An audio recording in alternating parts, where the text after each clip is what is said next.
देखो इस वीडियो में क्वेश्चन देखेंगे कि why coupling and bypass capacitor affect the low frequency response. Coupling और bypass capacitor low frequency response को कैसे अफेक्ट करते हैं। ठीक है, अपन कॉमन इमीटर ट्रांजिस्टर एम्पलीफायर की बात कर रहे हैं। ठीक है, RC coupled common emitter transistor amplifier की बात कर रहे हैं। तो देखो ये काफ़ी बार एसएससी जेईई में क्वेश्चन आता है। देखो स्टेटमेंट ऐसे अगर मैं यहाँ से रीड करूँ और मैं इस लाइन का मतलब बताऊँ कि coupling and bypass capacitor affect low frequency response. Coupling और बाईपास कैपेसिटर अफेक्ट करते हैं लो फ्रीक्वेंसी रिस्पांस को। इसका मतलब क्या है? देखो इसका मतलब सिंपल सा ये है कि जब लो फ्रीक्वेंसी होती है तब कपलिंग कैपेसिटर और बाईपास कैपेसिटर की वजह से क्या होता है, जो अपना ये जो कॉमन इमीटर एम्पलीफायर होता है, या फिर मैं बोल दूं RC coupled common emitter amplifier होता है, इसका जो गेन है वो रिड्यूस होता है। किसकी वजह से? कपलिंग कैपेसिटर और बाईपास कैपेसिटर की वजह से। ठीक है, इसीलिए कहा जाता है कि coupling and bypass capacitor affect the low frequency response. अब देखो ये लो फ्रीक्वेंसी रिस्पांस को अफेक्ट कैसे करता है, अपन को वो देखना है। देखो मैंने ये एक सर्किट बना रखा है अपना। ठीक है, ये जैसे कि आपको सबने को पता ही होगा ये क्या है, RC coupled common emitter transistor amplifier, जिसकी दो स्टेज बना रखी है। पहली स्टेज ये रही सिमिलर, दूसरी स्टेज ये वाली है। ठीक है, तो देखो यहाँ पे कपलिंग कैपेसिटर ये है। ठीक है, कपलिंग कैपेसिटर क्या होता है, जो पहली स्टेज के आउटपुट को दूसरी स्टेज के इनपुट से जोड़ता है। ठीक है, पहला तो ये हो गया कपलिंग कैपेसिटर, और दूसरा हो गया इमीटर बाईपास कैपेसिटर, या फिर मैं सिंपल सा बोल दूं बाईपास कैपेसिटर, ये सीई। ठीक है, ये क्या करता है, जो यहाँ से जो सिग्नल आता है या फिर जो करंट आता है उसको बाईपास करता है। ठीक है, उसको इमीटर रेजिस्टेंस के थ्रू फ्लो ना करवा के क्या करता है, करंट अपना इसके थ्रू फ्लो कर रहा है। मतलब ये एक तरीके से बाईपास करने का काम कर रहा है सिग्नल को। ठीक है, इसलिए इसको इमीटर बाईपास कैपेसिटर भी कहा जाता है। देखो क्या होता है, जब फ्रीक्वेंसी लो होती है तब क्या होता है, फ्रीक्वेंसी लो होगी तो क्या होगा, जो कैपेसिटिव रिएक्टेंस होती है, किसी भी कैपेसिटर की एक रिएक्टेंस होती है जिसको अपन कैपेसिटिव रिएक्टेंस कहते हैं। ठीक है, वो कैपेसिटिव रिएक्टेंस जो होती है वो इन्वर्सली प्रोपोर्शनल टू फ्रीक्वेंसी होती है। देखो सारी चीज़ मैंने यहाँ पे लिख भी रखी है, मैं आपको यहाँ पे स्टेटमेंट भी पढ़ के दिखा दूंगा। तो जैसे कि इसमें इतनी बड़ी बात नहीं है, अपन को पता है जो कैपेसिटिव रिएक्टेंस होती है वो इन्वर्सली प्रोपोर्शनल टू फ्रीक्वेंसी होती है। तो देखो यहाँ पे लो फ्रीक्वेंसी रिस्पॉन्स की बात करें, मतलब कि फ्रीक्वेंसी कम है, फ्रीक्वेंसी कम है तो इसकी भी रिएक्टेंस ज़्यादा होगी, बहुत ही ज़्यादा होगी। लो फ्रीक्वेंसी पे जितनी ज़्यादा लो फ्रीक्वेंसी होगी उतनी ज़्यादा इसकी रिएक्टेंस ज़्यादा होगी, वैसे ही इसकी रिएक्टेंस भी ज़्यादा होगी। तो देखो सबसे पहले इसका इफेक्ट देखते हैं लो फ्रीक्वेंसी पे। देखो इसकी रिएक्टेंस ज़्यादा है, ठीक है, लो फ्रीक्वेंसी पे, तो क्या होगा, यहाँ पे सिग्नल एम्पलीफाई हुआ, लेकिन इसकी रिएक्टेंस ज़्यादा होने की वजह से यहाँ का जो सिग्नल है वो पूरा का पूरा इसके इनपुट में नहीं जा पाएगा। मतलब यहाँ पे सिग्नल का लॉस होगा। ठीक है, सिग्नल का लॉस होगा, और यहाँ पे अगर इनपुट कम जाएगा तो यहाँ पे आउटपुट भी कम होगा। ठीक है, आउटपुट कम होगा, इसका मतलब क्या होगा कि गेन रिड्यूस हो रहा है। गेन क्यों रिड्यूस हो रहा है? क्योंकि कपलिंग कैपेसिटर की रिएक्टेंस बहुत ही ज़्यादा है लो फ्रीक्वेंसी पे। ठीक है, इसकी वजह से गेन रिड्यूस हो रहा है। वैसे ही देखो यहाँ पे भी क्या हो रहा है, इमीटर बाईपास कैपेसिटर है, इसकी भी रिएक्टेंस बहुत ज़्यादा होगी, तो सिग्नल इसके थ्रू बाईपास ना होकर अपने इमीटर रेजिस्टेंस के थ्रू फ्लो करेगा।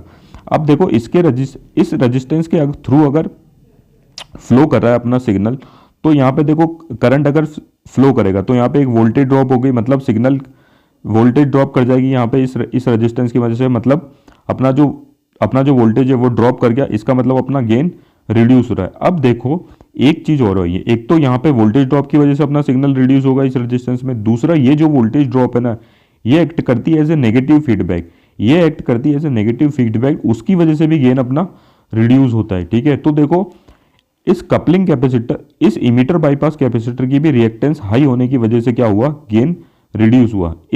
मैं इसको और थोड़ा ढंग से बोलता हूं, इस इमीटर बाईपास कैपेसिटर की रिएक्टेंस ज़्यादा होने की वजह से, कब, लो फ्रीक्वेंसी पे इसकी रिएक्टेंस ज़्यादा होने की वजह से भी अपना गेन रिड्यूस हुआ, तो ये भी अपने लो फ्रीक्वेंसी रिस्पॉन्स को अफेक्ट कर रहा है। देखो नेगेटिव फीडबैक की वजह से गेन कैसे रिड्यूस होता है, इस पर मैंने एक सेपरेट वीडियो बनाया, तो आप उसको देख सकते हो। ठीक है, तो देखो मैंने आपको बताया कि कपलिंग कैपेसिटर और इमीटर बाईपास कैपेसिटर की वजह से क्या होता है, लो फ्रीक्वेंसी पे अपना गेन रिड्यूस होता है, अपना वोल्टेज गेन रिड्यूस होता है। इसलिए ये स्टेटमेंट कहा गया है कि coupling capacitor and bypass capacitor affect the low frequency response. अब देखो इस चीज को मैंने यहाँ पे लिख रखा है। ठीक है, मैंने आपको सर्किट में बताया, अब मैं इसको थ्योरेटिकली भी आपको बता देता हूँ पढ़ के एक बार। देखो फ्रीक्वेंसी रिस्पॉन्स की बात हुई थी और लो फ्रीक्वेंसी रिस्पॉन्स की बात हुई थी। तो देखो फ्रीक्वेंसी रिस्पॉन्स तो होता है, एक ग्राफ होता है जो वोल्टेज गेन और फ्रीक्वेंसी के बीच में बनता है, ठीक है, वोल्टेज गेन और फ्रीक्वेंसी के बीच में बनता है, उसको बोलते हैं अपन फ्रीक्वेंसी रिस्पॉन्स कर्व। इसने अपन से लो फ्रीक्वेंसी रिस्पॉन्स के बारे में पूछा था, तो 50 हर्ट्ज के बिलो जो फ्रीक्वेंसी होती है उसको बोलते हैं अपन लो फ्रीक्वेंसी रिस्पॉन्स। यहाँ पे क्या होता है, गेन क्या होता है लो फ्रीक्वेंसी पे कम होता है, देख सकते हो गेन रिड्यूस हो रहा है जैसे जैसे फ्रीक्वेंसी कम हो रही है, ठीक है। तो इसको ये जो एरिया होता है ये 50 हर्ट्ज से बिलो का, इसको बोलते हैं अपन लो फ्रीक्वेंसी रिस्पॉन्स। तो सबसे पहली बात तो आपको ये समझ में आ गई होगी आपके लो फ्रीक्वेंसी रिस्पॉन्स क्या होता है और उसमें लो फ्रीक्वेंसी रिस्पॉन्स क्या है। तो देखो लो फ्रीक्वेंसी रिस्पॉन्स की पे मैंने बताया आपको क्या होता है। अब यहाँ पे जैसे कि मैंने आपको बताया था, gain of the amplifier decrease at low frequency due to coupling capacitor and bypass capacitor high reactance. जो गेन होता है एम्पलीफायर का वो लो फ्रीक्वेंसी पे डिक्रीज कर रहा है, क्यों डिक्रीज कर रहा है, कपलिंग कैपेसिटर, ठीक है, और बाईपास कैपेसिटर सीई की हाई रिएक्टेंस के कारण। जैसे कि मैंने बात को बताया था, जो कैपेसिटिव रिएक्टेंस होती है वो इन्वर्सली प्रोपोर्शनल होती है फ्रीक्वेंसी के। आपको कैपेसिटिव रिएक्टेंस का फॉर्मूला पता होगा, ये वाला 2πfc, ठीक है। यहाँ पे आप क्लियरली देख सकते हो कि कैपेसिटिव रिएक्टेंस जो है वो इन्वर्सली प्रोपोर्शनल है फ्रीक्वेंसी का। मतलब फ्रीक्वेंसी अगर कम है, लो है, तो कैपेसिटिव रिएक्टेंस क्या होगी, ज़्यादा होगी, ठीक है। यही चीज़ मैंने देखो यहाँ पे भी लिख रखी है, ठीक है। फिर देखो मैंने यहाँ पे लिखा है, सॉरी मैं एक बार इसको सही कर लेता हूँ। For low frequency capacitive reactance of these capacitor disturb the gain of the amplifier. Low frequency पे क्या होता है, इन कैपेसिटर की क्या होती है, जो कैपेसिटिव रिएक्टेंस होती है वो अपने एम्पलीफायर के गेन को डिस्टर्ब करती है। आप ये देख लो कि इनकी जो कैपेसिटिव रिएक्टेंस है वो अपने गेन को रिड्यूस करती है। किनकी, कपलिंग कैपेसिटर और बाईपास कैपेसिटर की जो कैपेसिटिव रिएक्टेंस है वो अपने गेन को रिड्यूस करती है। कब, जब फ्रीक्वेंसी लो हो। तो देखो यहाँ पे यही चीज लिख रखी है, एट लो फ्रीक्वेंसी। सबसे पहले कपलिंग कैपेसिटर के बारे में लिख रखा, जो मैंने आपको समझाया था। Eight low frequency reactance of coupling capacitor is quite high. Low frequency पे जैसे कि मैंने आपको बताया था, जो कपलिंग कैपेसिटर की रिएक्टेंस है वो हाई होती है।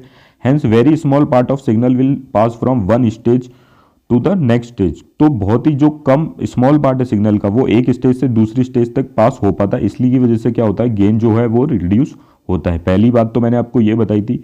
दूसरा देखो मैंने इमीटर बाईपास कैपेसिटर के लिए बताया था, वो चीज मैंने यहाँ पे लिख भी रखी है। The reactance of emitter bypass capacitor, जो इसको अपन सीई बोलते हैं, इज आल्सो हाई। इसकी रिएक्टेंस भी हाई होगी। कब, जब फ्रीक्वेंसी लो होगी। This high reactance can not shunt the R E effectively. ये जो हाई रिएक्टेंस है, इसकी हाई रिएक्टेंस की वजह से क्या होता है, ये जो कैपेसिटर है वो इमीटर रेजिस्टेंस को शंट नहीं कर पाता इफेक्टिवली, ठीक है। इसकी वजह से क्या हो, इसकी वजह से भी क्या होता है, जो गेन अपना फॉल करता है। अब गेन यहाँ पे दो तरीके से फॉल करता है, एक तो सिग्नल यहाँ पे ड्रॉप कर जाता है इस रेजिस्टेंस के अक्रॉस, दूसरा नेगेटिव फीडबैक भी जाता है, जिसकी वजह से भी अपना गेन रिड्यूस होता है, ठीक है। तो देखो इन दोनों फैक्टर की वजह से क्या होता है, the gain fall off due to the fact that coupling capacitor and emitter bypass capacitor no longer behave as short circuit and thus gain fall. इन दोनों की वजह से क्या होता है, कपलिंग कैपेसिटर लो फ्रीक्वेंसी पे क्या होता है, कपलिंग कैपेसिटर और emitter bypass capacitor short circuit की तरह बिहेव नहीं कर पाते और इसकी वजह से क्या होता है, गेन फॉल होता है। देखो शॉर्ट सर्किट की वजह से क्यों लिखा गया है, क्योंकि देखो जब फ्रीक्वेंसी हाई होगी तो ये दोनों एक्ट करेंगे एज ए शॉर्ट सर्किट। जब ये दोनों एक्ट करेंगे एज ए शॉर्ट सर्किट, तो मैं आपको देखो एक बार डायग्राम में बताता हूँ। फ्रीक्वेंसी जब हाई होगी तो एक्ट करेंगे एज ए शॉर्ट सर्किट। तो देखो यहाँ से शॉर्ट सर्किट की तरह बिहेव करेंगे तो पूरा सिग्नल पास होगा, ठीक है। तो गेन पे कोई इफेक्ट नहीं डालने वाला ये, ठीक है। और यहाँ पे भी अगर ये शॉर्ट सर्किट की तरफ पास होगा, शॉर्ट सर्किट की तरह बिहेव करेगा हाई फ्रीक्वेंसी पे, तो यहाँ पे भी क्या होगा, सिग्नल इसके थ्रू पास होगा और अपना इसकी वजह से गेन रिड्यूस नहीं करेगा, ठीक है। तो इसीलिए ये वाली देखो लाइन लिखी गई है, मैं इसको फिर से बताता हूँ। Thus gain fall off due to the fact that coupling capacitor and emitter bypass capacitor no longer behave as short circuit. Low frequency पे क्या होगा, कपलिंग कैपेसिटर और emitter bypass capacitor short circuit की तरह बिहेव नहीं करेंगे और इसकी वजह से अपना जो गेन है वो फॉल करेगा। तो देखो इसीलिए मैंने यहाँ पे ये स्टेटमेंट लिखा है और आपको ये वाली बात समझाई है कि why coupling and bypass capacitor affect the low frequency response. Thank you.